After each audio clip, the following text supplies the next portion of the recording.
성경에서 예수님의 재림은 두 단계로 나누어집니다. 하나는 휴거, 공중강림이고 또 하나는 지상강림입니다. 과거의 이스라엘 백성들은 메시아가 두 번 온다는 것을 이해하지 못했습니다. 예수님의 초림과 재림을 하나로 보았습니다. 그래서 예수님께서 초림으로 오셨을 때 그들은 예수님을 인정하지 못하고 배척한 것입니다. 예수님은 누가복음 24장 25절 26절에서 이렇게 말씀하셨습니다. 그때 그분께서 그들에게 이르시되 오 어리석고 대언 자들이 말한 모든 것을 마음으로 더듬 믿는 자들아, 그리스도가 이런 일들로 고난을 당하고 자기 영광에 들어가야만 하지 아니하느냐 하시고 라고 했습니다. 예수님께서 직접 말씀하신 것처럼 초림은 고난받는 종으로 오셨고 이제 재림은 영광받는 왕으로 오십니다. 초림의 기간을 이야기할 때 우리가 예수님이 이 땅에 오셨을 때만 이야기하는 것으로 생각하기 쉬운데 아닙니다. 초림의 기간은 예수님께서 출생하신 뒤 부활하고 승천하실 때까지의 총 33년 반을 초림이라고 말합니다. 이 초림에서 예수님은 베들레헴의 비밀리에 오셨습니다. 그리고 나중에는 올리브산에서 공개적으로 승천하셨습니다. 예수님의 재림의 기간도 마찬가지입니다. 예수님의 재림은 언제부터 언제까지가 재림이라고 말할 수가 있겠습니까? 지상에 강림하실 그때를 재림이라고 부르는 것이 아니라 예수님의 재림은 환란기 시작의 한 부분도 아니고 끝도 아니고 주님께서 공중에 강림하셨죠? 그 다음에는 나중에 지상에 강림하시게 되는데 이 올리브산에 발을 내려놓으실 때까지의 약 7년 기간이 재림입니다. 재림은 예수님이 어느 날 갑자기 생각지도 못한 시간에 오신다는 공중 강림과 또 7년 기간이 끝날 때 공개적으로 오시는 지상 강림, 이 재림의 전체 기간을 재림이라고 말하는 겁니다.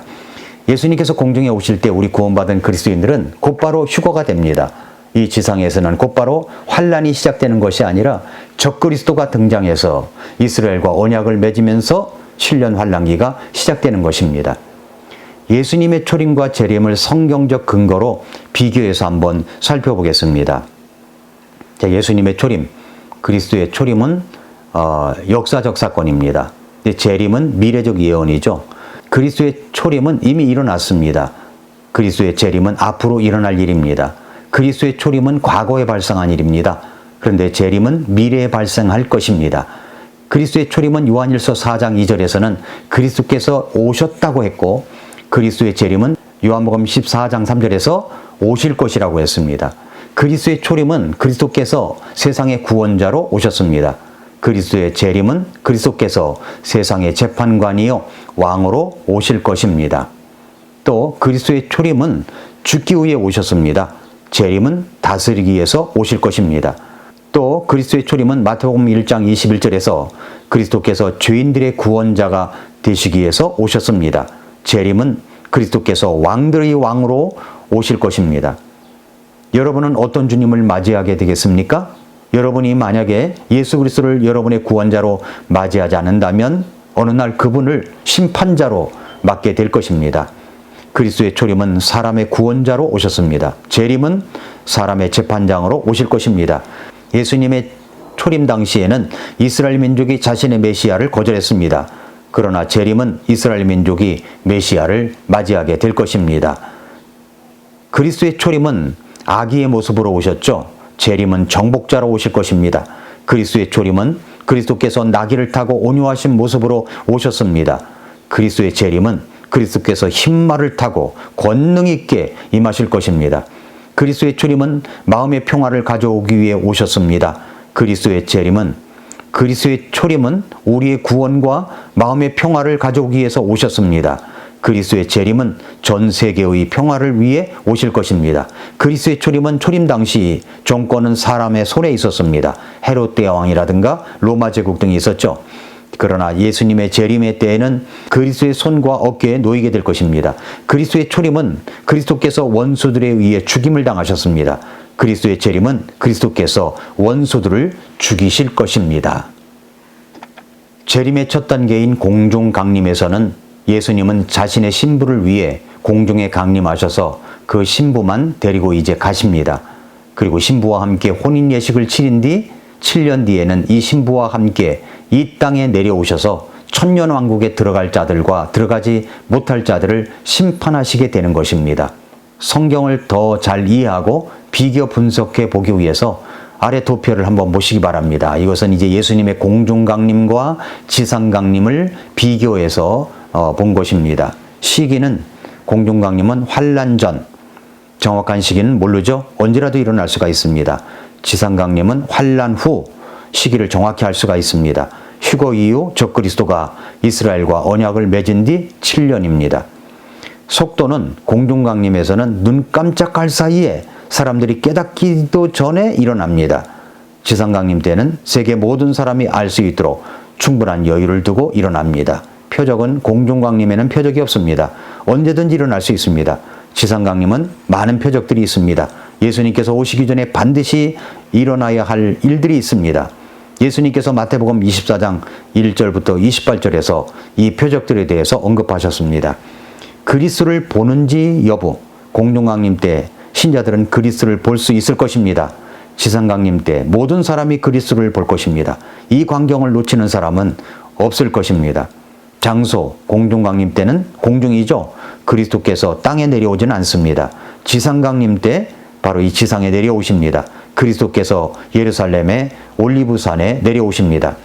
신자와 불신자, 공중강림 때 믿는 이들은 하늘로 갈 것이고 에녹처럼, 불신자들은 땅에 남아 있을 것입니다. 지상강림 때 믿는 이들은 땅에 남아 있을 것이고 노아처럼 불신자들은 심판에 넘겨지게 될 것입니다. 목적이 뭡니까? 공중강림은 신부인 교회를 영접하는 것입니다. 지상강림 때는 자신의 왕국을 받는 것입니다. 사랑하는 성도 여러분, 우리는 성경의 말세론 성경 용어들을 하나씩 알아가고 있습니다. 이것을 알아두어야 할 이유는 분명한 성경의 가르침을 받아서 어떤 이단들의 유혹에도 불구하고 바른 신앙과 믿음으로 우리 주님을 기다리며 오시기를 사모하기 위해서입니다. 예수님의 재림은 우리가 예수님께서 공중에 강림하실 때 우리가 휴거될 때부터 지상강림, 이스라엘의 예루살렘의 올리브산에 내려오실 때까지 전체 기간을 재림이라고 부릅니다. 베드로후서 3장 10절부터 13절 말씀에 그러나 주의 날이 밤에 도둑같이 오리니 그날에 하늘들이 큰 소리와 함께 사라지고 원소들이 뜨거운 열에 녹으며 땅과 그 안에 있는 일들도 불태워지리라. 그런즉 이 모든 것이 해체되리니 너희가 어떤 사람이 되어야 마땅하겠느냐? 모든 거룩한 행실 속에서 하나님을 따르는 가운데 하나님의 날이 오는 것을 기다리고 서두르라. 그날에 하늘들이 불이부터 해체되고 원소들도 뜨거운 열에 녹을 것이나 그럼에도 불구하고 우리는 그분의 약속에 따라 의가 거하는 새 하늘들과 새 땅을 기다리느니라. 그렇습니다. 이제 곧 주의 날이 밤의 도둑같이 올 것입니다. 그때 이 지상에서 일어날 일들은 상상을 초월한 전무후무한 엄청난 고통과 통고고 이때가 될 것입니다. 그렇다면 우리 구원받은 자들은 모두 휴거되어 주님 앞에 서게 될 터인데 우리는 어떤 사람들이 되어야 하겠습니까? 지금 우리는 어떻게 생활해야 하겠습니까? 주님께서 바라시는 것은 거룩한 행실을 갖는 것입니다. 그리고 하나님을 따르는 생활을 하는 것입니다. 베드로후서 3장 14절 한 절 더 추가해서 읽으면 베드로를 통해서 우리 주님은 우리에게 이렇게 당부합니다. 그러므로 사랑하는 자들아 너희가 그러한 것들을 기다리나니 너희가 점도 없고 흠도 없이 화평 중에 그분께 발견되도록 힘쓰라. 다음 시간은 환난에 관한 성경적 가르침을 설명해 나가겠습니다. 오늘도 미라클 모닝입니다.